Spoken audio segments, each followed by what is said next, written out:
A very big hello to dear students and all friends, and I welcome you to the last video of this series of palpation of swellings.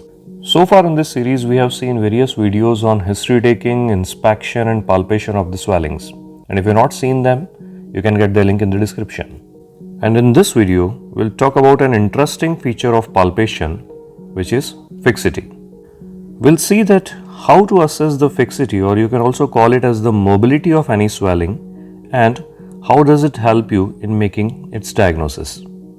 Now when we talk about the fixity of any swelling, three types of fixity are important. Number one, the fixity to the tissues which are superficial, which is mostly skin and subcutaneous tissue.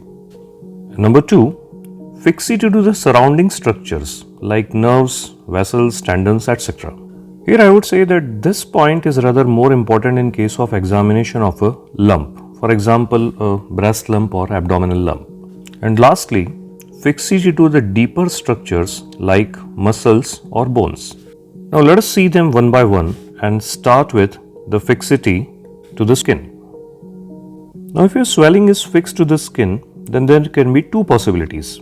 Number one, it is arising from skin only. Sebaceous cyst and keloid are some common examples of this category. They are fixed to the skin because they are arising from skin itself. And in second category, the swelling is arising from some deeper structure, but it is infiltrating the skin, which is mostly indicative of some malignant tumor. Now clinically there are several methods which can be used to assess the fixity to the skin. You can do it by rolling the skin over the swelling, or what is commonly done is by pinching the skin over the swelling. So if your swelling is not fixed to the skin, then you will be able to roll it or pinch it. Now this pinching gives you some additional information about the depth of the swelling also. If your swelling is just beneath the skin, then you will be able to hold only a small tissue between your thumb and the index finger. But if it is in the deeper plane, you will get some larger amount of tissue like subcutaneous fat. And as we have seen in previous videos also, that if you are dealing with a large swelling, then you should make an assessment at multiple random points. Because your swelling may be fixed at some point but free at some other point. So to assess it, you should pinch it at multiple points. Now in this regard, you have to be careful about a special case in which the skin is not actually fixed, it is only stretched because of the large size or rapid growth of the swelling. Now clinically it may be very difficult to differentiate between these two conditions. It is usually seen in case of large swelling. Say for example, in case of a large hydrocele, the scrotal skin is so much stretched that you will not be able to pinch it. So it's a special condition in which the swelling is neither arising from the skin nor it is infiltrating it. It has only stretched it. Now before moving to the next fixity, let us see that how we can find the plane of any swelling during clinical examination. Say for example, if you want to know that whether this swelling is superficial to the muscle or deep to it, then the principle is quite simple, that on contraction of the muscle, if the swelling is superficial to it, it will become more prominent, but if it is deep to it, it will become less prominent. That means you will have to palpate the swelling twice, first with the relaxed muscle and then with the contracted muscle. Now let us understand this principle by taking an example of two different swellings. As you can see that here are three layers. This is skin and subcutaneous tissue, this is muscle, and this is the layer of deeper structure, bone. You can also see two different swellings. This swelling is superficial to muscle and this one is deeper to the muscle. Now out of all these three layers, skin, muscle and bone, only muscle can contract and others cannot. Now in contracted stage, this is the contracted muscle. You can see here that the swelling superficial to it, now it has become more prominent and easily palpable because it is on a harder base. And because of the same reason, the other swelling which is deeper to the muscle, now it will become less prominent, and in some cases it may even become non-visible and non-palpable also. So this difference in the prominence and palpability of any swelling with contraction of muscle, this will help you in determining its plane. And how to put a muscle in contraction, this we'll see in the later part of this video. Now let us talk about the fixity of a swelling to the surrounding structure, and most interesting of them is the fixity to some linear structure. And here are a few examples. Artery, vein, nerve, ligament, these all are linear structures. And here the principle is that if your swelling is fixed to any linear structure like these, then it will be more mobile in a direction perpendicular to these structures.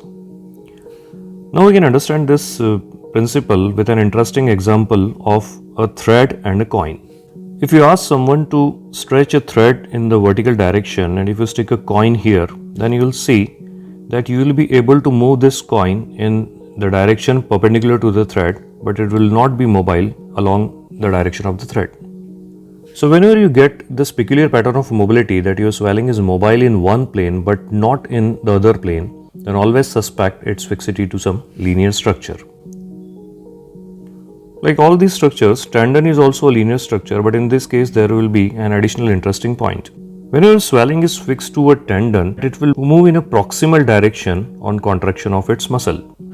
For example, in this case, if this swelling is fixed to the tendon of the extensor muscle, and if you ask the patient to extend his wrist joint, then you will find that with every extension, the swelling will move in proximal direction.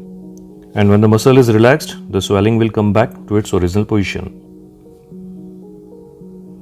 Now coming to the most important and interesting of all, which is the fixity to the muscle.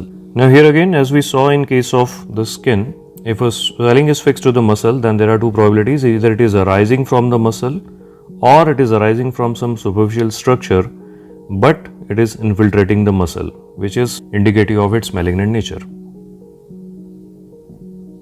The principle is quite simple. If your swelling is fixed to the muscle, then its mobility will get restricted with contraction of the muscle. That means you will have to assess the mobility of your swelling in two conditions: with the relaxed muscle and with the contracted muscle. If mobility is same in both the conditions, then it means that it is not fixed to the muscle. But if there is decrease in mobility with the contraction, it is indicative that your swelling is fixed to the muscle. Now coming to the most important question, how to make a muscle taut? Because during clinical examination, you require the contraction of muscle for several tests, like for during assessment of the plane of the swelling, or to assess the fixity of swelling to the muscle. So the answer to this question is, you can do it by making the muscle to contract against the resistance. And how it is done practically? You will have to simply ask the patient to perform the action of the muscle, and you will have to stop him from doing it. So let us understand this by taking example of the swelling.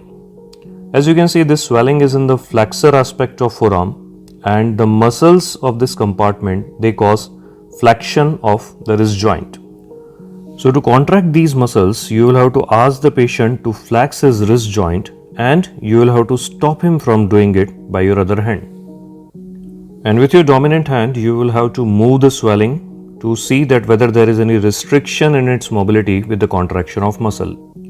Now this principle can also be understood by that example of the thread and coin, because the muscle fibers, they are also the linear structures. Now in that experiment, if you hold the thread loosely, this coin will be freely mobile in all the directions. But if you make it tight, its mobility will get restricted because it is fixed to the thread. Now here it is important that you should move the swelling in both horizontal and vertical planes, because even in the contracted stage, a swelling may be slightly mobile in a direction perpendicular to the direction of muscle fibers, but it will not be mobile along with the muscle fibers. So if you only move the swelling in the horizontal direction, this will be only half of the test. You will have to move it in the vertical direction also. So the assessment should be made in both the planes, but practically you should check only one plane at a time. So you ask the patient to contract, relax, and simultaneously do an assessment first in the horizontal plane, and after that repeat the same in vertical plane. But please do not do it in a zigzag manner, otherwise it will make your interpretation difficult.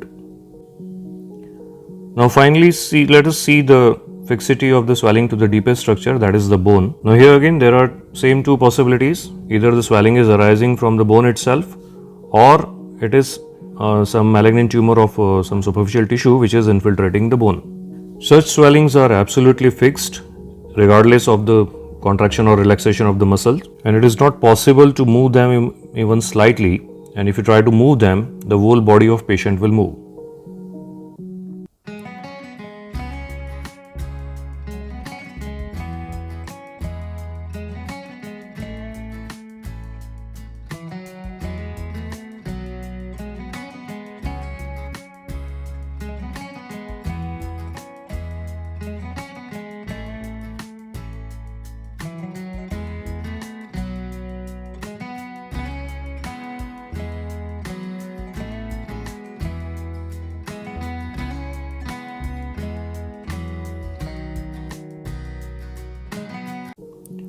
So that is all about this video, all about the fixity and mobility of any swelling. If you enjoyed watching it, please like it, share it with your friends and subscribe the channel.